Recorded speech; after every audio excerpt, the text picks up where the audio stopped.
students, welcome to all. Today I will start a new course on discrete mathematics. This is our first lecture on discrete mathematics. These courses are very helpful for IIT JEE, IIT JEM, NBHM, CSIR, NET, GATE and other competitive exam related to higher mathematics. तो इस course में मैं सबसे पहले आपको set theory पढ़ाऊंगा, then relation पढ़ाऊंगा, then function पढ़ाऊंगा. तो ये तीनों चैप्टर्स इस कोर्स के अंतर्गत पूरा डिटेल में पढ़ाया जाएगा. तो चलिए इस कोर्स को स्टार्ट करते हैं सेट थ्योरी के साथ. तो आइए जानते हैं कि सेट क्या होता है.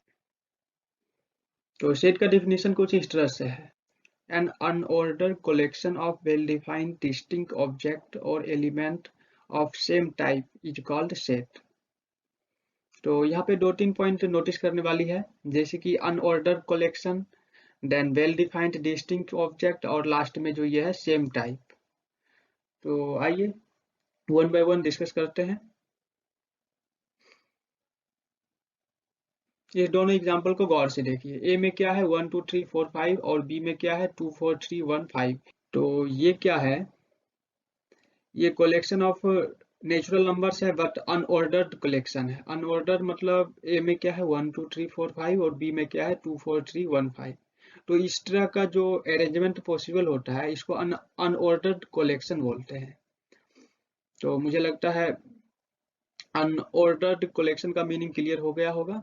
तो आइए जानते हैं वेल डिफाइंड क्या होता है. वेल डिफाइंड का मतलब होता है basically same type of element.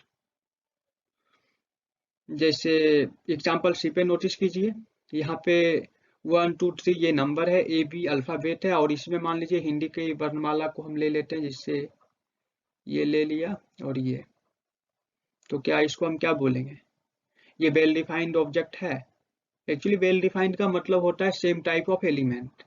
यानी इसमें यदि नेचुरल नंबर है तो सिर्फ नंबर्स ही होगा, अल्फाबेट है तो सिर्फ अल्फाबेट ही रहेगा.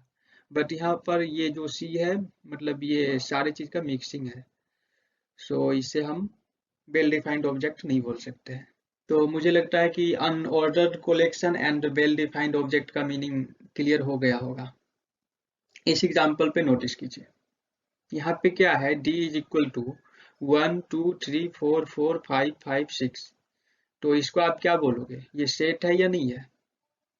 तो सेट का मतलब होता है, यहाँ पे लिखा गया है ऑल डिस्टिंक्ट एलिमेंट, मतलब वो अनऑर्डर्ड कलेक्शन होनी चाहिए, वेल डिफाइंड होनी चाहिए और डिस्टिंक्ट ऑब्जेक्ट होनी चाहिए और सेम टाइप ऑफ एलिमेंट होनी चाहिए. मीन्स यदि वो नेचुरल नंबर का सेट है तो उसमें सिर्फ नेचुरल नंबर ही होनी चाहिए, इंटीजर का सेट है तो इंटीजर ही होनी चाहिए, यदि अल्फाबेट का सेट है तो सिर्फ अल्फाबेट ही होनी चाहिए. तो यहाँ पे इसमें क्या है, ये तो सिर्फ नेचुरल नंबर्स का सेट है बट डिस्टिंक्ट एलिमेंट नहीं है. यहाँ पे देखिए 4 4 2 टाइम्स रिपीट हुआ है, 5 5 2 टाइम्स रिपीट हुआ है. तो मीन्स ये जो है ये कोई भी सेट नहीं है और ये जो है ये वेल डिफाइंड ही नहीं है, तो इसलिए इसको भी सेट नहीं बोलेंगे. और ये फर्स्ट वाला जो एग्जाम्पल है ये वेल डिफाइंड भी है और ये डिस्टिंक्ट एलिमेंट भी इसमें प्रेजेंट है, इसलिए इसको हम सेट बोलेंगे. और ये भी एक सेट है. तो मुझे लगता है सेट क्या होता है, सेट का मीनिंग आप लोग को समझ में आ गया होगा. चलिए अब जानते हैं कि कार्डिनलिटी ऑफ सेट क्या होता है. तो बेसिकली कार्डिनलिटी ऑफ सेट का मतलब होता है number of distinct element present in the set is called cardinality of set. तो ये एग्जांपल देखिए, इसमें मतलब पूछा जाएगा कि इसका कार्डिनलिटी फाइंड कीजिए. तो कार्डिनलिटी को जनरली इस तरह से रिप्रेजेंट करते हैं एन ए, मतलब number of distinct element present in the set ए. तो इसमें कितना है 4 है, तो ये 4 हो जाएगा.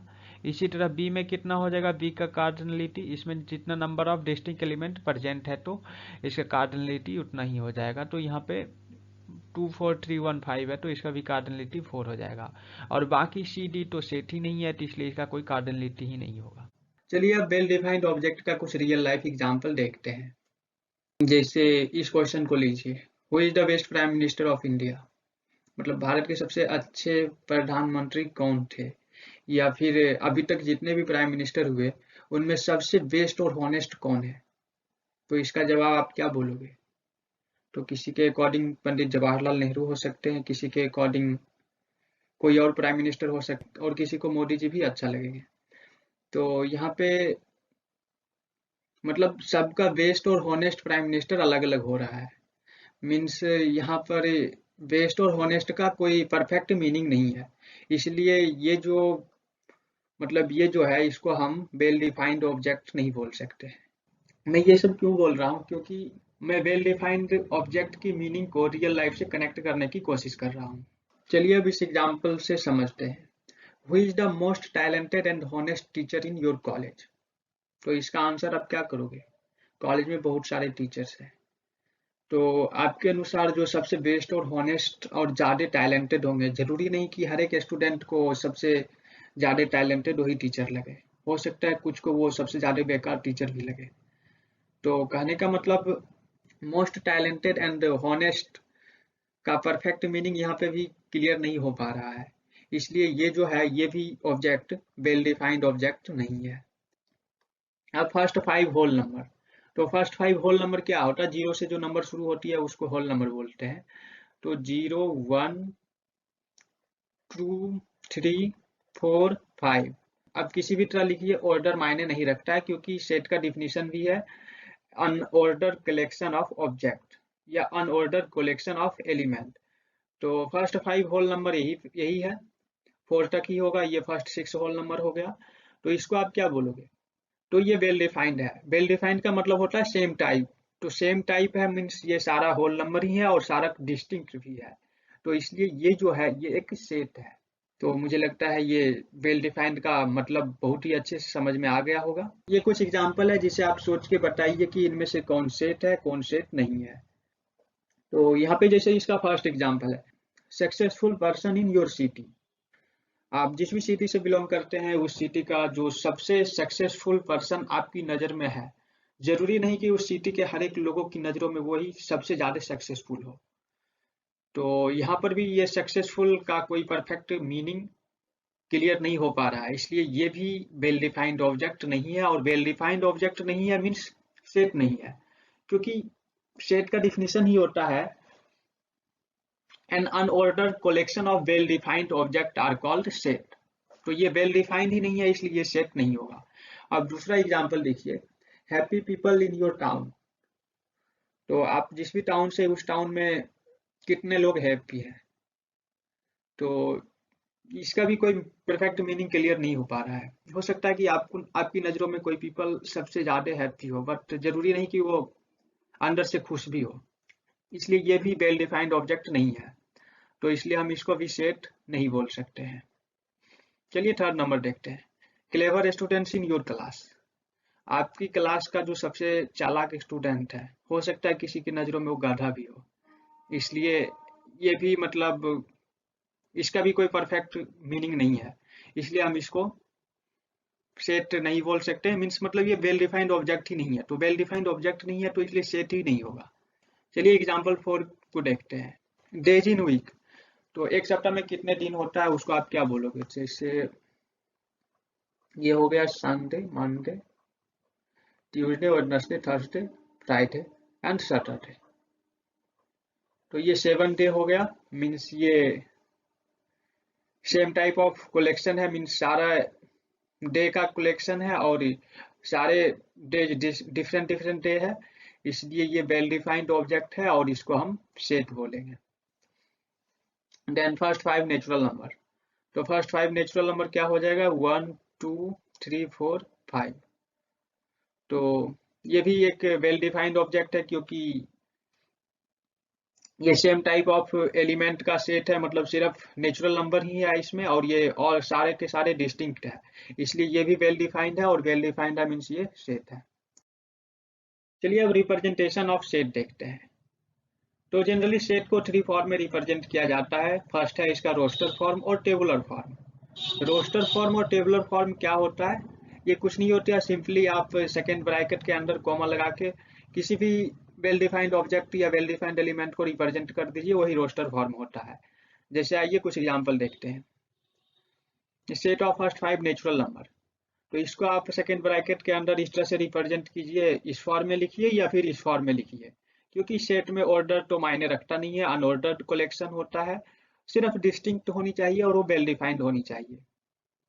और इसको जब इस फॉर्म में रिप्रेजेंट करेंगे, मीन सेकेंड ब्रैकेट के अंदर कॉमा लगा के लिखेंगे तो ये रोस्टर फॉर्म या टेबुलर फॉर्म कहलाएगा। चलिए अगला एग्जांपल देखते हैं। The set of all months in a year. तो इसको आप ऐसे रोस्टर फॉर्म में रिप्रेजेंट कर सकते हैं, जनवरी, फरवरी, मार्च, अप्रैल एंड इसी तरह से आप दिसंबर तक इसको रिप्रेजेंट कर सकते हैं। और इस तरह के फॉर्म में जो रिप्रेजेंट कर रहे हैं इसी को हम लोग रोस्टर फॉर्म या टेबुलर फॉर्म बोलेंगे। ठीक है, चलिए अगला एग्जांपल देखते हैं।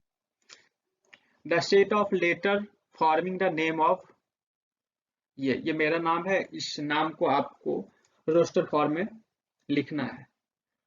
तो यहाँ पे आप क्या सोच रहे हैं, आप सोचिए, उसके बाद फिर मैं इसका आंसर बताऊंगा।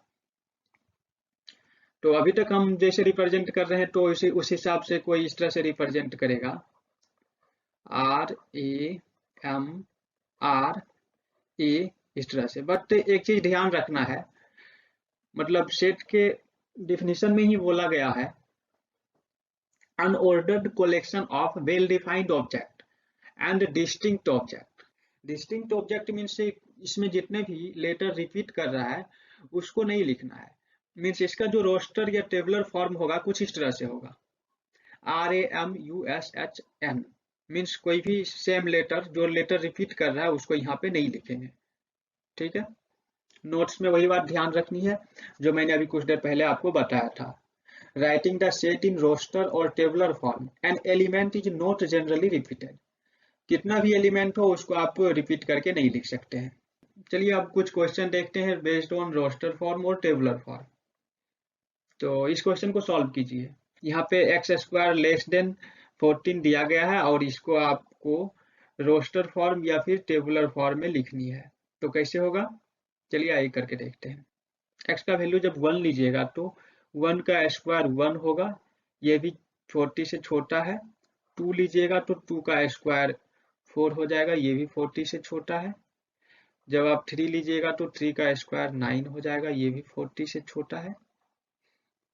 जब आप 4 लीजिएगा तो 4 का स्क्वायर 16 हो जाएगा, ये भी 40 से छोटा है।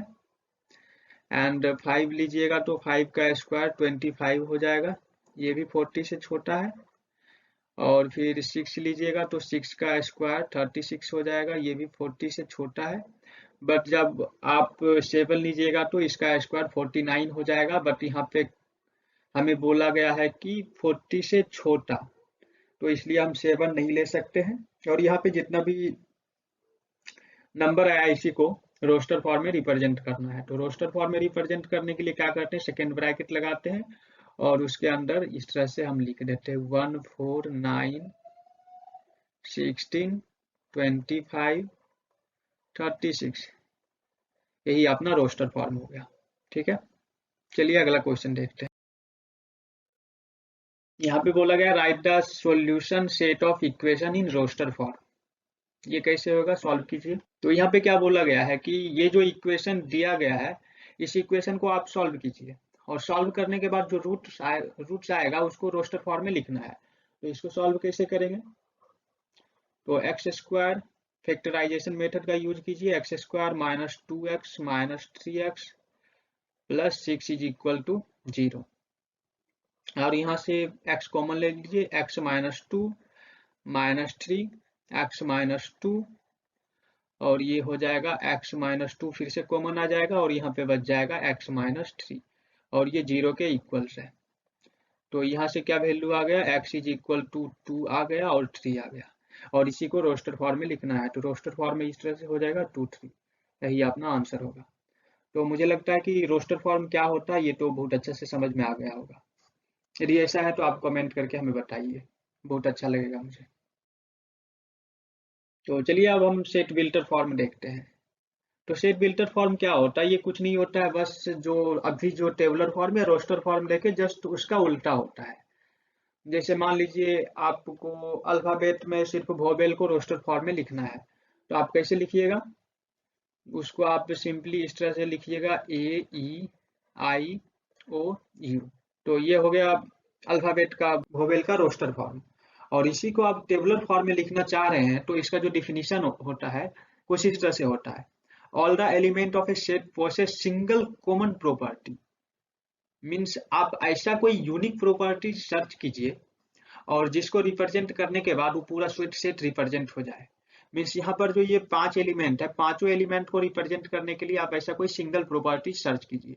तो ये पांचों एलिमेंट को रिप्रेजेंट करने के लिए आप सिंपली सिर्फ वोवेल बोलिएगा तो 26 अल्फाबेट में से टोटल 5 वोवेल ही आएगा, इसके जगह पे कोई दूसरा और एलिमेंट नहीं आएगा। तो इस तरह का जो इंस्ट्रक्शन होता है, मतलब इस तरह का जो प्रॉपर्टीज शो करता है, उसी को सेट बिल्डर फॉर्म बोला जाता है। तो आइए हम इसको सेट बिल्डर फॉर्म में लिख के दिखाते हैं। तो the set builder form of E, सिर्फ यहाँ पे x is a vowel in English alphabet, ये बोलने से ये इसका पांचों एलिमेंट्स इसमें आ रहा है। तो यही यही जो है सिंगल कॉमन प्रॉपर्टी है, मीन्स इसका यूनिक रिप्रेजेंटेशन है। तो इस तरह की रिप्रेजेंटेशन को या इस तरह की कॉमन प्रॉपर्टीज को सेट बिल्डर फॉर्म बोला जाता है। तो आइए इस पे कुछ एग्जांपल करते हैं, ये भी क्लियर हो जाएगा। इस एग्जांपल को देखिए, the set of all first 50 natural number. तो यदि आपको इसे टेबुलर फॉर्म या रोस्टर फॉर्म में रिप्रेजेंट करना होता तो आप क्या करते, सेकेंड ब्रैकेट मारते और उसके अंदर 1 2 3 अप टू 50 तक लिख देते। लेकिन इसी को आपको सेट बिल्डर फॉर्म में लिखना है, इसलिए यहाँ पे आप कुछ यूनिक चीज सर्च कीजिएगा और उसको सिंपली शो कर दीजिएगा। कैसे करना है आइए देखते हैं। यहाँ पे आप लिखिएगा a is equal to X such that X is a natural number जो 1 to 50 के बीच में लाइज करेगा, इसलिए 1 less than x less than 50। यही इसका यूनिक रिप्रेजेंटेशन होगा, मतलब यही इसका यूनिक कॉमन प्रॉपर्टीज होगा और इस कॉमन प्रॉपर्टीज को ही सेट बिल्डर रिप्रेजेंटेशन बोला जाता है। आइए कुछ और एग्जांपल देखते हैं। चलिए अब ये एग्जांपल करते हैं। तो इसमें क्या करना है, इसको सेट बिल्डर फॉर्म में रिप्रेजेंट करना है। तो इसमें आप कोई कॉमन प्रॉपर्टी सर्च कीजिए और जिसको लिखने से ये पूरा सेट रिप्रेजेंट हो जाए। तो आपको यहाँ पे दिख रहा होगा, इसका जो फर्स्ट एलिमेंट है 1 है, सेकेंड एलिमेंट 2 का स्क्वायर है दैट इज 4 है, और ये थर्ड एलिमेंट 3 का स्क्वायर है दैट इज 9 है, और फिर इसका फोर्थ एलिमेंट जो है 4 का स्क्वायर है दैट इज 16 है। तो यहाँ पे आप क्या देख रहे हैं कि इसका जो एलिमेंट है ये नेचुरल नंबर्स का स्क्वायर है। a is equal to x such that x where x is a square of a natural number, a square of natural number।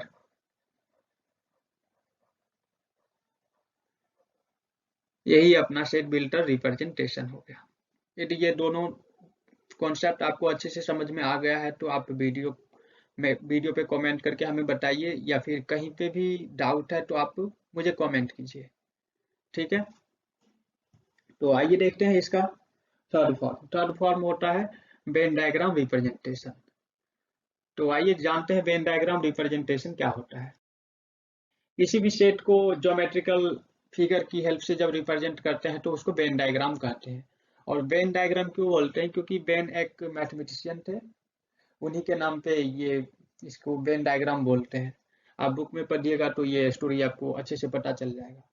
तो यहाँ पे सिंपली जानते हैं कि वेन डायग्राम होता क्या है। A set can be represented by a diagram which is known as Venn diagram। तो किसी भी सेट को आप रेक्टेंगुलर, ट्रायंगुलर या सर्किल या फिर क्वाड्रिलेटरल के फॉर्म में रिप्रेजेंट कर दीजिए, उसी को वेन डायग्राम बोलते हैं। यहाँ पे हम सर्किल के फॉर्म में रिप्रेजेंट किए हैं, यहाँ पे स्क्वायर के फॉर्म में रिप्रेजेंट किए, यहाँ पे ट्रायंगल के फॉर्म में रिप्रेजेंट किए हैं। कभी आप इलिप्स के फॉर्म में भी रिप्रेजेंट कीजिए, वो भी एक वेन डायग्राम रिप्रेजेंटेशन होगा। तो ये भी बेसिकली रिप्रेजेंटेशन ऑफ सेट है, सेट को लिखने का एक तरीका है। आगे कुछ एक्सरसाइज है, इसको मैं आपको होमवर्क के रूप में दे रहा हूँ, आप इसे खुद से ट्राई कीजिएगा। यदि नहीं होता है तो नेक्स्ट वीडियो में मैं इसका सॉल्यूशन अपलोड कर दूंगा। और मुझे लगता है कि ये सारा एग्जाम्पल तो मैंने अभी जस्ट कराया हूँ, तो आपसे ये हो ही जाएगा। यदि फिर भी नहीं हो पाता है तो आप हमें कमेंट कीजिए, हम इसका जो नेक्स्ट वीडियो बनाएंगे उसमें ये सारा क्वेश्चन का सॉल्यूशन दे दूंगा। और कुछ और भी एनसीईआरटी का एग्जाम्पल दे रहा हूँ, इसको भी आप ट्राई कीजिएगा। इसमें से कोई भी क्वेश्चन आपसे यदि सॉल्व नहीं हो पाता है तो आप हमें जरूर कमेंट कीजिए, हम आपको जल्द से जल्द उसका सॉल्यूशन देने की कोशिश करेंगे। and thank you so much for watching this video.